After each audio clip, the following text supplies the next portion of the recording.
Alors le groundscape, c'est un mot que nous avons choisi pour trouver une réponse illustrative, qui ne soit pas anxiogène ou inquiétante ou sinistre, parce que si on appelle le travail souterrain, underground, sous-sol ou basement, on est dans un registre qui est un registre plutôt de déni.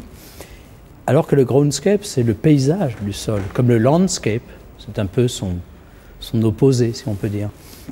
Et l'idée du groundscape, c'est de développer un nouveau regard, qui est un regard intéressé et intéressant, sur la notion du sol.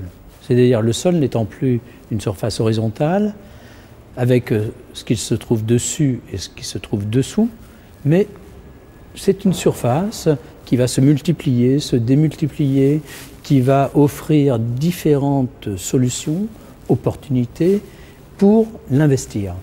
C'est-à-dire que ce sol épaissi, ce sol multiple, va prolonger nos bâtiments et créer un système racinaire.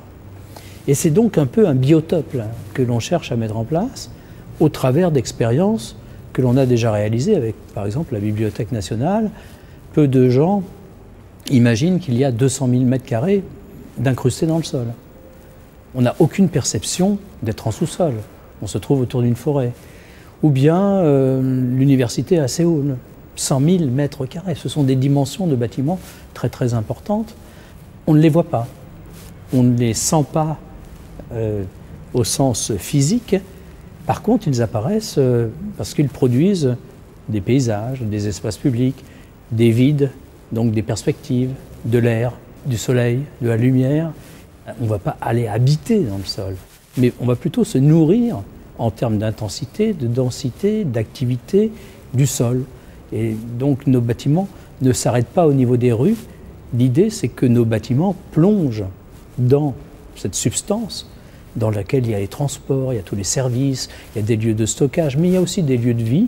Et ces lieux de vie vont se multiplier de plus en plus parce que nos villes ne peuvent pas s'étendre à l'horizontale éternellement.